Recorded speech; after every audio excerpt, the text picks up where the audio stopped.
The morning Alara Ashwood turned 21, she woke to the sound of her mother's voice cutting through the thin walls of the servant quarters where she had been confined for the past 5 years. There was no birthday celebration waiting for her, no cake, no warm embrace.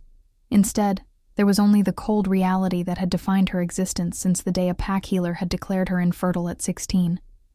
In the world of werewolves, where bloodlines meant everything and the ability to bear, strong pups determined a woman's worth. That diagnosis had been a death sentence to everything she might have been. Her father, Alpha Marcus Ashwood, had looked at her with such disgust that day, as if she had personally chosen to be defective, as if her body's supposed failure was a deliberate insult to his legacy. Her mother had wept, not for Alara's pain, but for the lost opportunity to marry her off to a powerful alpha and secure advantageous alliances. Her younger sister Vivienne, blessed with perfect fertility and ethereal beauty, had smirked with barely concealed satisfaction, knowing that she would now receive all the attention, all the resources, all the love that might have been shared. They had hidden Alara away like a shameful secret, moving her from the family wing to progressively smaller rooms until she ended up in what had once been a storage closet. They stopped her education, pulled her from pack gatherings, and spread quiet rumors that she had gone to study abroad, rather than admit they had a defective daughter. For 5 years, Alara had lived as a ghost in her own home, forbidden from shifting in case someone saw her wolf, forced to do menial labor that servants would have refused, and surviving on scraps from the kitchen. She had learned to make herself small, to move silently through corridors, to avoid her father's rages and her mother's theatrical disappointments. But she had also learned something else in those dark years. She had learned that her worth was not determined by anyone else's assessment, that survival itself was a form of strength, and that the cruelty of her family said everything about them and nothing about her true value. The voice that shattered her morning quiet belonged to her mother, shrill with forced enthusiasm. "Alara, dear, come to the main hall. Your father has wonderful news." The endearment was so unfamiliar that it sent chills down Alara's spine. Her mother had not called her dear in 5 years. She dressed quickly in one of the 2 plain dresses she owned, both handed down from servants and modified to fit her smaller frame. Her reflection in the cracked mirror showed a young woman who looked older than her years, with dark circles under amber eyes that had once sparkled with dreams, and long chestnut hair that she kept braided to avoid attention. Her wolf, a silver creature she had only been allowed to shift into a handful of times in secret, stirred restlessly inside her, sensing danger. The main hall was filled with her family and several pack elders, all wearing expressions that ranged from pity to satisfaction. Her father stood at the center, his broad shoulders squared with the authority of an alpha who had ruled the Ashwood pack for 30 years. Beside him stood a man Alara had never seen before, tall and powerfully built, with cruel eyes and a smile that made her skin crawl. "Alpha Dorian of the Blackwater pack," her father announced, his voice booming with false warmth. "He has graciously agreed to take you into his household as part of a territorial alliance. You will serve his pack and finally make yourself useful to this family." The words hit Alara like physical blows. They were selling her. After 5 years of treating her as less than nothing, they had found a use for her after all. Not as a daughter, not even as a proper pack member, but as a commodity to be traded for land rights and protection. She looked at her mother, searching for any sign of hesitation, any flicker of maternal instinct, but found only relief that the embarrassment of a defective daughter would finally be removed from their home. Her sister Vivienne stood in the corner, wearing a new dress that probably cost more than Alara had been allowed to spend in 5 years, her expression smug. Dorian stepped forward, circling Alara like a predator assessing prey. "She is small," he observed, his voice dripping with disdain. "And you say she cannot bear children. What use is she to me beyond menial labor?" Her father's jaw tightened, but he maintained his diplomatic smile. "She is strong, hardworking, and obedient. She will not complain or cause trouble. Consider her a gesture of goodwill, a servant whose maintenance costs you nothing but who demonstrates the Ashwood Pack's commitment to our alliance." Alara felt her wolf snarl inside her, rage building at being discussed like an object, but she had learned long ago that resistance only brought worse punishment. Dorian reached out and grabbed her chin, forcing her to meet his eyes. They were black and empty, devoid of the warmth that should exist in any wolf's gaze. "She will do," he said finally, releasing her roughly. "Have her ready to travel at dawn. I leave for Blackwater territory in the morning." That night, Alara was allowed to pack her meager belongings into a single worn bag. No one came to say goodbye. Her mother sent a servant with a note that said only, "Try to bring honor to the family name for once." Her father did not acknowledge her departure at all. Vivian actually laughed when Alara passed her room, calling out that maybe scrubbing floors would teach her some humility. As Alara lay in her closet room for the last time, staring at the ceiling that had witnessed so many tears, she made herself a promise. She would survive this, just as she had survived everything else. She would endure whatever Blackwater Pack threw at her, and someday, somehow, she would be free. Her wolf, that beautiful silver creature she barely knew, hummed in agreement, a spark of defiance that no amount of cruelty had managed to extinguish. The journey to Blackwater territory took 3 days, during which Alara rode in a supply wagon, while Dorian and his warriors traveled in comfort ahead. She was given minimal food and water, expected to sleep on the hard wagon bed, and forbidden from speaking unless directly addressed. The other servants traveling with the convoy whispered warnings when Dorian was out of earshot. "He is cruel beyond measure," an older woman murmured, her eyes haunted. "He enjoys breaking spirits. Keep your head down, do your work, and pray he forgets you exist." Another servant, a young man missing 2 fingers, added quietly, "Never look him in the eye, never question his orders, and if you hear screaming from the punishment cells, cover your ears and pretend you heard nothing." Blackwater Pack territory was as grim as its reputation. The packlands were shadowed by dense forests that blocked out sunlight. The rivers ran dark and cold, and the very air seemed heavy with oppression. The pack house itself was more fortress than home, built of black stone with narrow windows that looked like empty eye sockets. Servants scurried through corridors with their heads down. No one made eye contact, and the sense of fear was palpable. Alara was assigned to the kitchens, the lowest position in the household hierarchy, where she would work from before dawn until after midnight preparing. Meals she would never be allowed to eat. Her sleeping quarters were a damp corner of the basement she shared with 5 other Omega servants, and her daily routine consisted of back-breaking labor punctuated by verbal abuse from the head cook, a bitter woman who seemed to take pleasure in assigning the most degrading tasks to newcomers. But the true horror of Blackwater Pack revealed itself slowly, in glimpses and whispers that painted a picture of systematic cruelty. Dorian ruled through fear and violence, punishing the smallest infractions with public beatings, withholding food from families whose members displeased him, and maintaining a culture where the strong preyed on the weak without consequence. Alara witnessed servants being struck for minor mistakes, saw pack members limping from punishment sessions, and heard the screams that echoed from the cells beneath the pack house late at night. She learned quickly to make herself invisible, to anticipate needs before they were voiced, and to accept blame for things she had not done rather than risk Dorian's attention.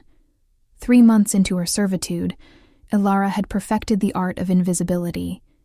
She moved through the kitchens like a shadow, her hands perpetually raw from harsh soaps and scalding water, her body thin from exhaustion and inadequate food. She had almost convinced herself that this half-life of survival was all she could expect, that the dreams she had once harbored of finding her mate and experiencing genuine love were childish fantasies she needed to abandon. Then everything changed on an autumn morning, when word spread through the pack house like wildfire. The Alpha King is coming. King Cassian himself is conducting a surprise inspection of all packs in the Northern Territories. We have 3 days to prepare. The panic that seized Blackwater Pack was extraordinary. Dorian became a tyrant of even greater intensity, demanding perfection in every detail, beating servants who failed to meet his impossible standards, and desperately coaching pack members on what to say and what to hide. The Alpha King's reputation preceded him like thunder before a storm. Cassian Thorne had ruled the werewolf kingdom for over 3 centuries, having taken the throne at a young age after his parents were murdered in a coup. He was legendary for his justice, feared for his power, and mysterious for his isolation. Despite countless attempts by noble families to offer their daughters as potential Lunas, he had never chosen a mate, never shown interest in bonding, and ruled alone from his fortress in the northern mountains. Some whispered he was waiting for his true mate. Others claimed he was incapable of love after witnessing such violence in his youth, and still others suggested he simply preferred solitude to the complications of partnership. Ilara knew little of politics, and cared even less. Her world had shrunk to the 4 walls of the kitchen, the cold stone of the basement, and the daily struggle to avoid Dorian's wrath. But even she felt the electricity in the air as the day of the king's arrival approached. The pack house was scrubbed until every surface gleamed. Servants were threatened with death if they embarrassed Dorian, and everyone was instructed to smile and appear content, no matter what questions they were asked. On the morning of the inspection, Ilara was assigned to the kitchen fires, the dirtiest and most invisible position, covered in ash and hidden from view. It was perfect for keeping a defective Omega out of sight, exactly where Dorian wanted her. The Alpha King arrived at midday with a contingent of royal guards and advisors.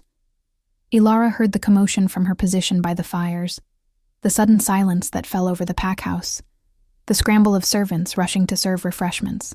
She continued her work, scrubbing pots with sand and ash, her face smudged with soot, her dress stained beyond recognition. She did not expect to see the king.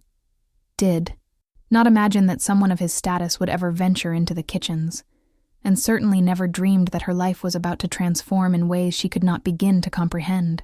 Then she felt it, a presence so powerful, it made her wolf sit up and take notice for the first time in months. The kitchen door opened, and the head cook immediately began bowing and stammering. But Ilara kept her eyes down, focused on the pot she was scrubbing. "The king wishes to see all areas of the pack house," a deep voice announced, smooth as aged whiskey and carrying an authority that made her bones vibrate. "Please continue your work. Do not let us disturb you." Ilara heard footsteps approaching, multiple sets, the inspection party making their way through the kitchen. She hunched smaller over her work, praying to remain unnoticed. But then those footsteps stopped directly behind her. The air itself seemed to change, charging with an energy that made her skin prickle and her wolf surge forward with unprecedented force.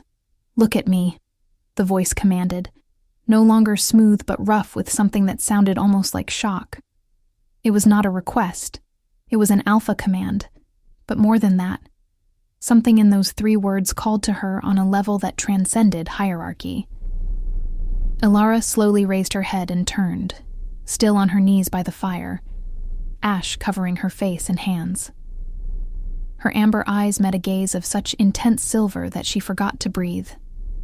The man standing before her was tall and powerfully built, with dark hair touched with silver at the temples, despite a face that appeared no older than 30. He wore simple traveling clothes that nonetheless carried an unmistakable air of quality and authority. But it was his eyes that held her captive, silver like moonlight, wide with an expression that looked almost like recognition, almost like wonder. The moment stretched and bent, time losing meaning as something fundamental shifted in the universe. Ilara felt it snap in two, placed like a key turning in a lock that had been waiting for centuries. The mate bond, that legendary connection she had been told she would never experience because no wolf would want a defective Omega, blazed to life with such intensity that she gasped aloud. Her wolf, silent and suppressed for so long, howled with joy and recognition. Mine, mine, mine. The instinct sang through every cell of her body. This man, this powerful stranger, was her mate, and from the way he stared at her, from the way his chest heaved with sudden breath, from the way his hands clenched at his sides as if fighting the urge to reach for her, he felt it too. The head cook's voice shattered the moment, shrill with panic. "Your Majesty, please forgive her. She is new, worthless. She means no disrespect by looking at you. I will have her punished immediately." The words penetrated Alara's consciousness slowly. Your Majesty. This was not just any alpha. This was King Cassian himself, the legendary ruler who had never chosen a mate in 3 centuries, and he was standing in the Blackwater kitchen staring at her as if she had materialized from his dreams. Terror and hope warred in her chest. What did this mean? Would he reject her for being defective? Would he pretend not to feel the bond to avoid the scandal of claiming a lowly servant? Would he walk away and leave her to Dorian's mercies? Cassian's voice, when he spoke, was deadly calm. What is your name? Elara, she whispered, her voice hoarse from disuse. She had not spoken more than necessary in months. Elara Ashwood, Your Majesty. His eyes narrowed slightly at her family name, as if he recognized it. Then his gaze swept over her, taking in the ash-covered dress, the raw hands, the too thin frame. Who assigned you to this position? He asked, and though his tone remained even, something dangerous lurked beneath the surface. I was brought here by Alpha Dorian 3 months ago, she answered carefully, unsure how much to reveal. My family traded me to his pack as part of a territorial alliance. If you are enjoying this story, please like this video and subscribe to the channel for more supernatural romance content. Your support helps us bring you more incredible tales of fated mates and second chances. Now, let's continue with Alara's stunning revelation. The temperature in the kitchen seemed to drop. Traded, Cassian repeated, his voice soft and lethal. Explain. Alara glanced at the head cook, who had gone pale, then at the royal. Guards flanking the king, their expressions carefully neutral. She made a split-second decision. If this was her mate, if the bond was real, then he deserved the truth. Consequences be damned. My family considered me defective, she said clearly, meeting his eyes despite every instinct screaming at her to look away from such power. I was diagnosed infertile at 16. They kept me hidden for 5 years, then sold me to Alpha Dorian as a servant to secure his alliance. I am Omega, worthless by pack standards, and not expected to be anything more than what you see before you. The silence that followed was absolute. Cassian's expression had gone completely still, silver eyes blazing with an emotion she could not name. Then, in a movement so fast she barely registered it, he shrugged off the formal jacket he wore and stepped forward, draping it around her shoulders. The garment was warm from his body heat and carried his scent, pine and winter storms, and something uniquely him that made her wolf purr with contentment. Stand, he commanded gently, offering his hand. Alara took it with trembling fingers, and the moment their skin touched, sparks of electricity danced between them, visible even in the firelight.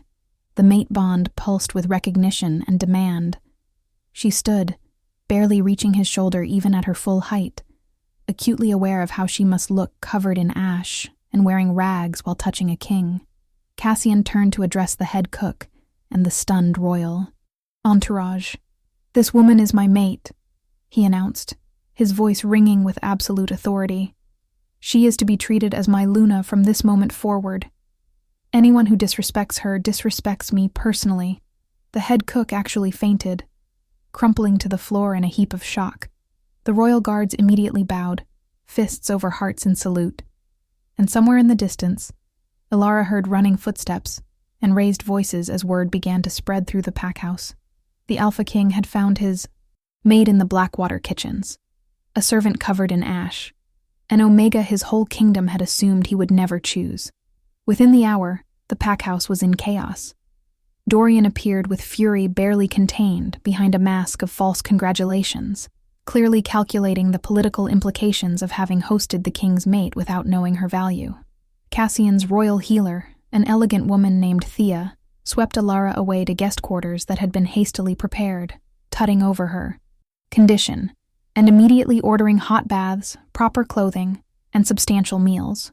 The king had business to conclude with Dorian, Thea explained, as she helped Alara into a tub of steaming water. But he has made his intentions absolutely clear. You are under royal protection now. No one can harm you. As the ash and grime washed away, Alara caught her first clear glimpse of herself in months. She was too thin, marked with small scars from kitchen burns and rough work. But her eyes held a spark that had not been extinguished despite everything. Thea worked with surprising gentleness, healing the worst of the damage with subtle applications of power, explaining that the king had requested she be made comfortable, but that all major decisions would wait until Alara herself was ready. "He knows this is overwhelming," Thea said kindly. "He asked me to tell you that nothing will be forced upon you, that the choice of how to proceed with the mate bond is yours to make, and that regardless of your decision, you are free from servitude." The implications were staggering. Alara had gone from invisible servant to potential Luna in a single moment. But the whiplash of such a transformation was almost more than her mind could process. When Thea finally left her alone in quarters more luxurious than anywhere she had ever slept, dressed in soft clothes that fit properly and smelled of lavender, Alara allowed herself to cry for the first time in years. She cried for the girl she had been, for the dreams that had been stolen, for the cruelty she had endured, and for the terrifying hope that bloomed in her chest despite every reason to protect her heart. A knock at the door brought her back to the present. "Come in," she called, wiping her eyes quickly. Cassian entered, and she noticed he had changed into clean clothes as well, though he looked as uncertain as she felt. "May I sit?" he asked, gesturing to a chair near where she perched on the edge of the bed. At her nod, he settled with the cautious movements of someone trying not to spook a wounded animal. "Alara, I know this is sudden and strange. I want you to understand that I felt the mate bond the moment I saw you, and I have waited 300 years for that feeling. But I also understand that you have been through trauma, that you have every reason to distrust alphas and authority, and that being claimed by a king probably feels more like a new cage than freedom." His honesty disarmed her. She had expected arrogance, demands, perhaps even force. Instead, he was offering her agency in a situation where she had none. "Why did you never choose a mate before?" she asked quietly. "You could have had anyone. Political alliances, powerful families. Why wait?" Cassian leaned forward, his silver eyes intense but kind. "Because I saw what forced bonds do to people. My mother was matched to my father for political reasons. They respected each other but never loved each other. When they died, I made a vow that I would rule, alone rather than trap someone in a loveless partnership, and that if the moon goddess saw fit to grant me a true mate, I would wait however long it took.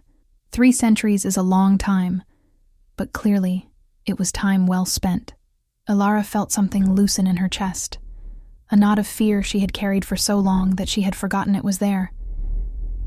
He had waited centuries for her, for this moment, for the bond that thrummed between them like a living thing.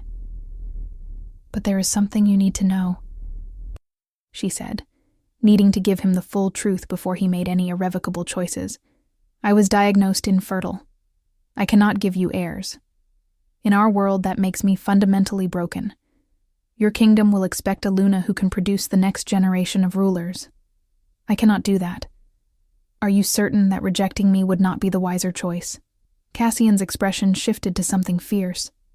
"Who diagnosed you?" he demanded. "What healer? What examination? What proof?" Alara blinked, surprised by the intensity. "A healer my father brought in when I was 16. She performed tests and declared me incapable of conceiving. My father accepted her word immediately and began my isolation that same day." Cassian stood abruptly and strode to the door, calling for Thea. When the royal healer appeared, he spoke rapidly. "I want a full examination of Alara's reproductive health. Use every method available. Test for curses, magical interference, deliberate sabotage. Do not accept any previous diagnosis without verification." Thea's eyes widened with understanding. "You suspect foul play, Your Majesty?" "I suspect that a convenient diagnosis that destroyed a young woman's value and made her easy to dispose of is worth investigating," Cassian said grimly. "Alara's family gave her up without hesitation. They kept her hidden, and then traded her like unwanted goods. What if someone wanted her powerless and isolated? What if her supposed infertility was manufactured? The possibility had never occurred to Alara. For 5 years, she had accepted the diagnosis as truth, had internalized the shame and worthlessness her family projected onto her. But what if it had been a lie? What if someone had deliberately cursed or damaged her to make her disposable? The thought was both terrifying and strangely hopeful. Thea approached with professional calm. "With your permission, Ilara, I would like to conduct a thorough examination using royal healing techniques. These go far beyond what a pack healer would have access to. If there is any magical interference or curse work, I will find it." Ilara nodded consent, and what followed was the most comprehensive medical examination she had ever experienced. Thea worked with meticulous care, using combinations of physical assessment and magical probing that made Ilara's skin tingle with foreign energy. Cassian remained in the room at Ilara's request, his presence steadying her anxiety. After nearly an hour, Thea sat back with an expression of barely contained fury. "There is a curse," she announced, her voice tight with professional outrage. "Someone bound your fertility with dark magic, specifically designed to show as natural infertility to standard testing. It is sophisticated work, expensive work, the kind that requires a skilled practitioner, and significant payment. This was not accidental. Someone wanted you barren and paid well to make it so." The revelation hit Ilara like a physical blow. Someone in her family, or hired by her family, had deliberately cursed her. They had stolen her fertility, destroyed her future, and condemned her to years of isolation and abuse, all while knowing it was based on a manufactured defect. The cruelty of it stole her breath. "Can you remove it?" Cassian asked Thea, his voice deadly calm. "Can she be healed?" Thea nodded slowly. "I can break the curse, yes. It will take time and careful work to avoid damaging her natural systems, but it is absolutely reversible. Whoever cast this expected it to remain undetected and permanent, but they did not account for royal healing techniques. Ilara will be able to conceive naturally once the curse is lifted." Ilara could not process the enormity of what she was hearing. Her entire identity for 5 years had been built on being defective, worthless, incapable of the most basic function werewolf society valued in women. And it had all been a lie.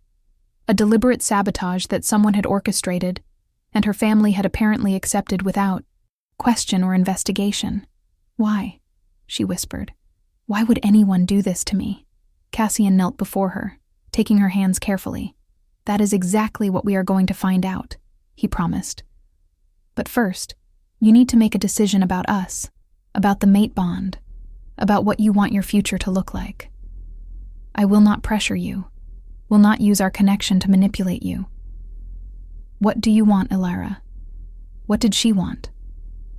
For 5 years, she had wanted nothing beyond survival, had trained herself, not to hope or dream, because hope hurt too much when it was inevitably crushed. But now, looking into the silver eyes of a man who had waited 3 centuries for her, feeling the mate bond sing between them with promise and potential, she allowed herself to want something more. "I want to know who I am, beyond what my family made me," she said slowly.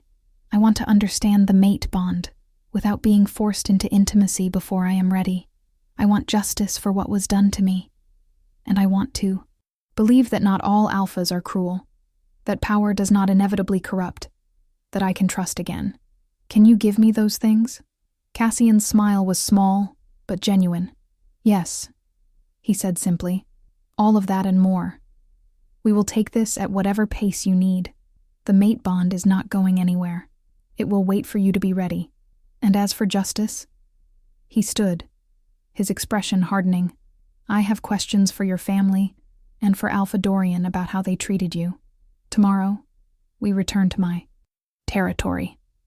You will be safe, protected, and given every resource to heal and discover who you truly are. And when you are ready, if you choose to accept the bond fully, I will be honored to call you my Luna." The next morning, Cassian held a formal assembly in Blackwater's main hall.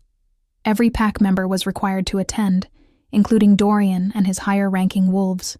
Ilara stood beside Cassian on the raised platform, wearing clothes Thea had conjured that were simple but clearly expensive, her hair brushed and braided with care. She was still too thin, still marked by her ordeal. But standing beside the king, she felt a strength she had forgotten she possessed. Cassian's announcement was formal and unequivocal. Alara Ashwood is my true mate, and will be recognized as Luna once we complete the bonding ceremony. She was brought to this pack under false pretenses, treated as a servant, and subjected to conditions no wolf should endure. Alpha Dorian, you will answer for the treatment of all servants in your pack. I am placing Blackwater under royal oversight, pending a full investigation into your governance. Dorian's face turned purple with rage, but he could not protest without openly defying the king. Cassian continued, his voice carrying to every corner of the hall. Furthermore, I will be investigating the circumstances of Alara's diagnosis of infertility, as evidence suggests magical interference and deliberate sabotage. Anyone with information regarding this matter is commanded to come forward. This is not a request. It is a royal decree. The journey to Cassian's territory in the northern mountains took a week, and every day Alara felt stronger, more herself, more capable of imagining a future beyond mere survival. Cassian was patient and respectful, giving her space when she needed it, offering conversation when she wanted company, and never once pushing the physical aspects of the mate bond despite the pull that existed between them. He told her about his kingdom, about the reforms he had implemented, about his vision for a werewolf society built on merit and character rather than birth and breeding. She found herself fascinated by his mind, by the thoughtfulness behind his policies, by the way he genuinely cared about the well-being of even the lowest-ranked wolves in his domain. The royal palace was nothing like she expected. Instead of cold stone fortresses, it was built into the mountainside, with vast windows that let in natural light, gardens that bloomed despite the northern climate, and an atmosphere of purposeful activity rather than fearful servitude. Servants moved with efficiency but also with smiles. Guards nodded respectfully rather than glaring suspiciously, and the sense of community was palpable. "This is beautiful," Alara breathed, as Cassian showed her the quarters that had been prepared for her, rooms connected to his own suite, but with her own private entrance, her own space. He had thought of everything. Over the following weeks, Thea worked carefully to dismantle the curse on Alara's fertility.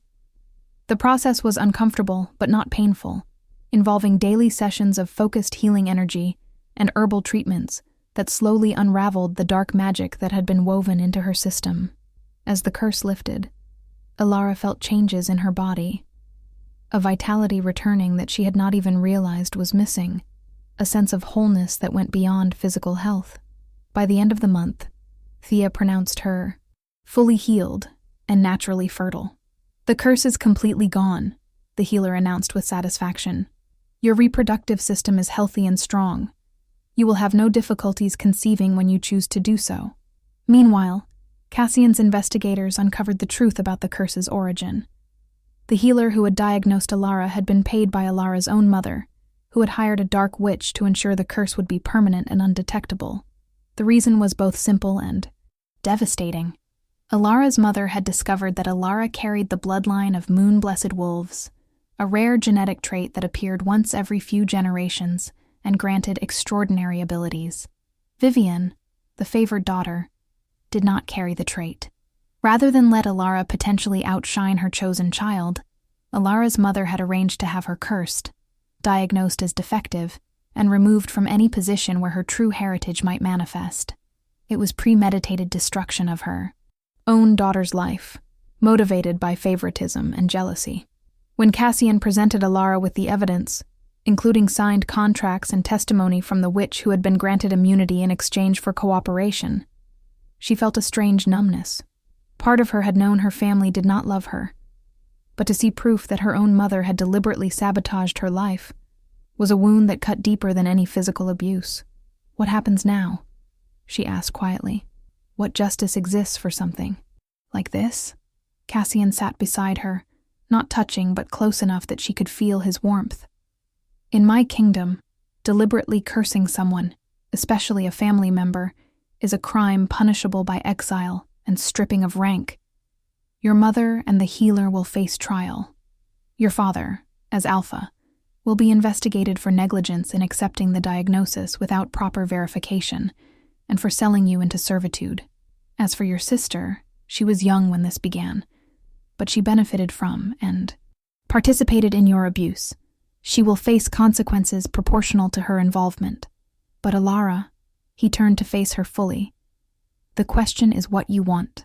This is your justice to claim. What outcome would bring you peace?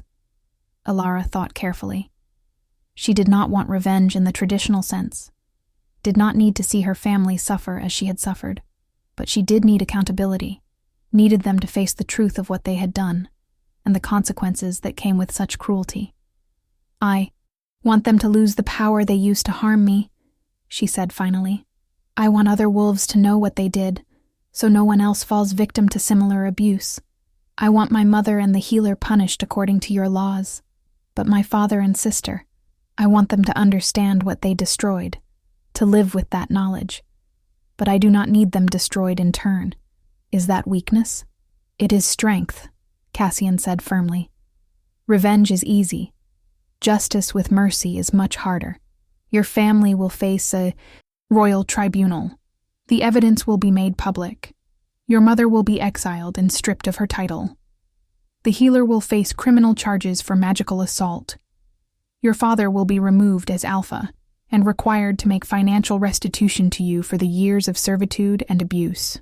Your sister will be placed under social probation and required to perform community service.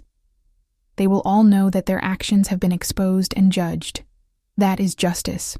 The tribunal took place a month. Later, held in the grand hall of the royal palace with representatives from packs across the kingdom in attendance. Alara sat beside Cassian on the raised dais, wearing the silver and blue colors of the royal house. Her head held high despite the fear that churned in her stomach. Her family was brought in under guard, her mother defiant even in chains, her father diminished and gray, her sister pale and shaking. The evidence was presented methodically. The contracts for the curse, testimony from the witch, records of the payments, documentation of Alara's treatment in both her family home and Blackwater Pack. By the time the prosecution finished, there was no room for doubt or defense. The verdicts were pronounced with formal ceremony. Alara's mother was exiled to the wastelands beyond the kingdom's borders, forbidden from ever using her former title or entering Packlands again. The healer was sentenced to 20 years imprisonment for magical assault and conspiracy. Alara's father was stripped of his alpha title, his pack placed under the governance of a royal appointee, and ordered to pay Alara restitution equivalent to what she would have inherited as a legitimate daughter, plus damages for pain and suffering. Vivian was placed on probation, required to spend 2 years working with victims of family abuse, and barred from any leadership positions until she demonstrated genuine reform. As her family was led away, Alara felt no triumph, only a quiet sense of closure. This chapter of her life was ending. What came next was entirely up to her. In the months that followed, Alara flourished in ways she had never imagined possible.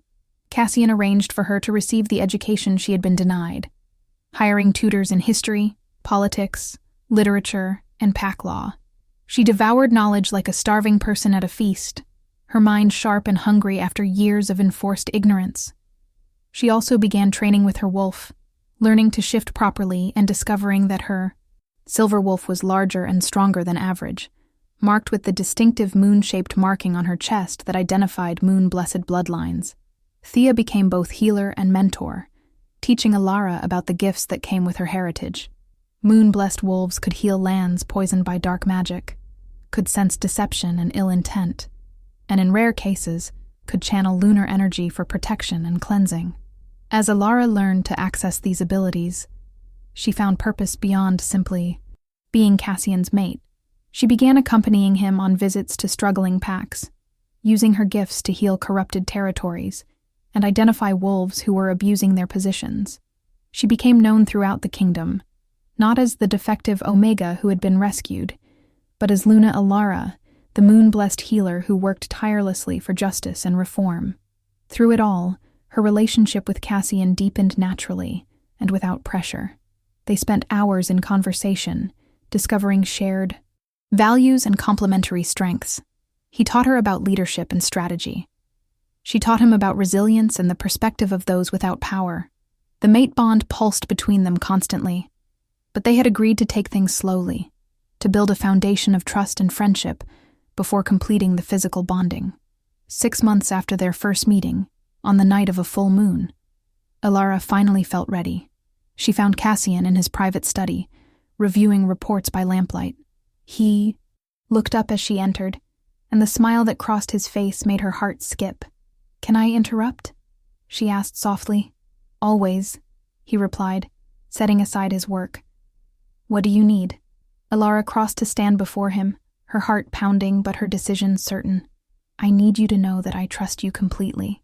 I need you to know that I have healed enough to make this choice freely. And I need you to know that I want to complete our mate bond. Not because of obligation or politics, but because I love you and I choose you." Cassian stood slowly, his silver eyes blazing with emotion.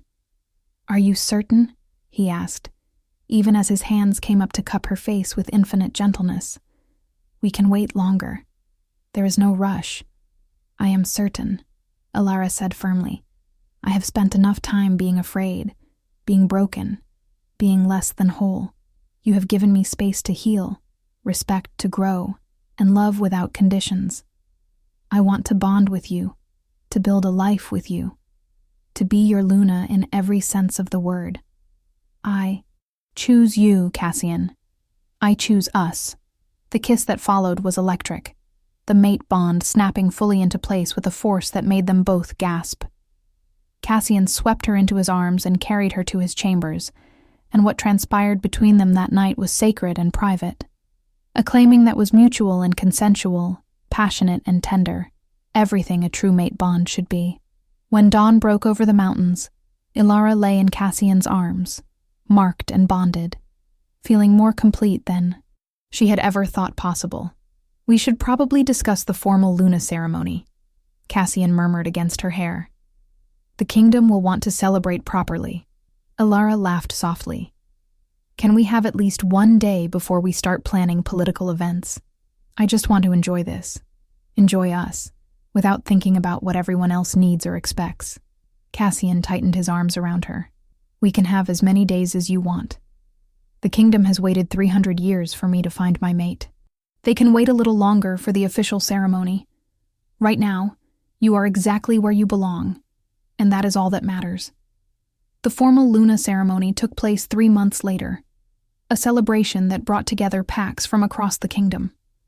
Elara wore a gown of silver and midnight blue, her moon-blessed heritage on full display as she stood before the assembled crowd and spoke her vows.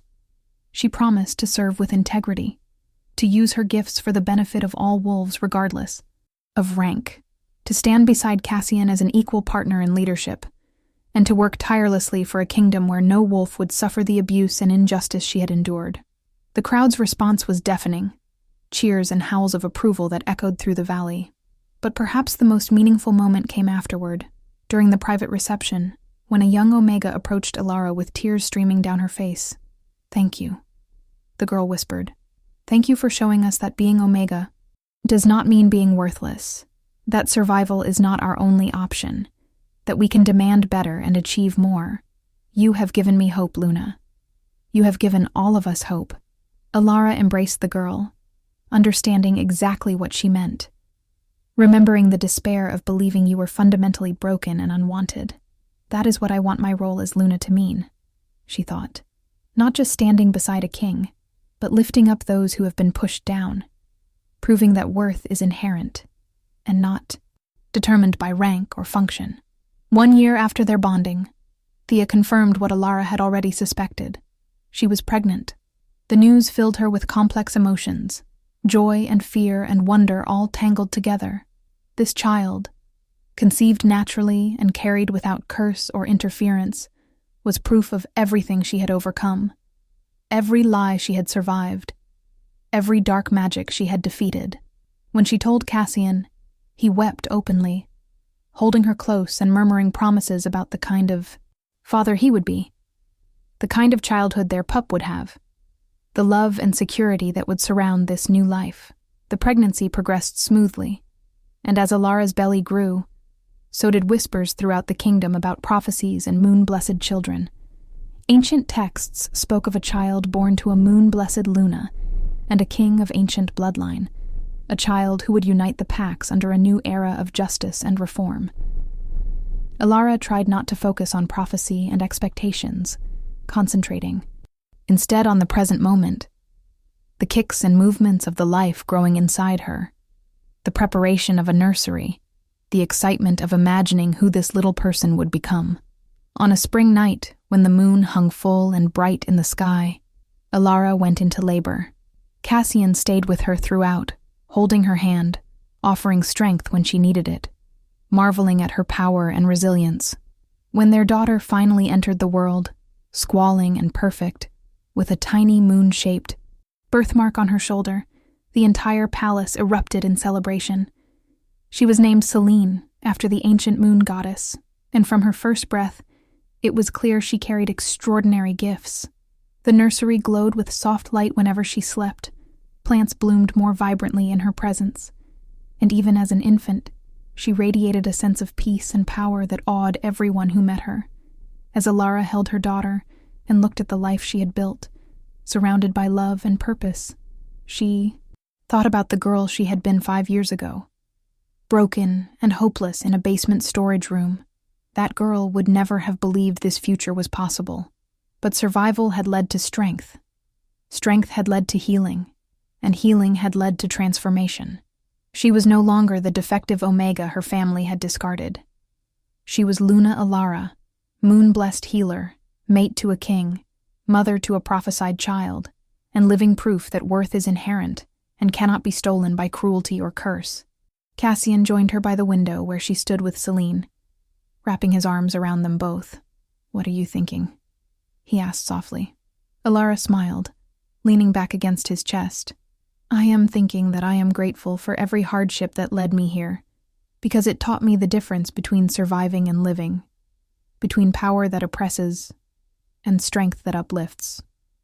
I am thinking that our daughter will grow up knowing she is valued for who she is, not what she can produce or provide. And I am thinking that sometimes the most broken beginnings lead to the most beautiful endings." And so the prophecy began to unfold, not with dramatic battles or magical transformations, but with the quiet work of building a better world, one reformed policy at a time, one healed territory at a time, one uplifted Omega at a time. Under Cassian and Alara's joint rule, the kingdom slowly transformed, becoming a place where rank mattered less than character, where Omegas received education and opportunity, where abusive alphas faced accountability, and where every wolf was valued for their inherent worth rather than their function in breeding hierarchies. Years later, when Selene was old enough to understand, Alara told her the full story of how she and Cassian had met, holding nothing back about the abuse and injustice she had endured. She wanted her daughter to understand that privilege and power came with responsibility, that those who had suffered had wisdom worth heeding, and the true leadership meant using your position to lift others up, rather than keeping them down. Selene listened with solemn eyes, then hugged her mother fiercely. "I will make you proud," she promised. "I will use my gifts to help, just like you do." Alara held her daughter close, this miraculous child who existed because curses could be broken and love could heal even the deepest wounds. "You already make me proud," she said honestly. "Just by being yourself, by being kind and curious and brave. That is all I will ever ask of you. Be yourself, and use whatever gifts you have to make the world a little bit better. Everything else will follow." If you loved this story of transformation and found family, please leave a comment below, telling us which part resonated with you most. Don't forget to like and subscribe for more supernatural romance stories that explore themes of resilience, justice, and the power of true love. Thank you for joining us on Alara's journey from rejection to royalty, from curse to crown, from surviving to thriving.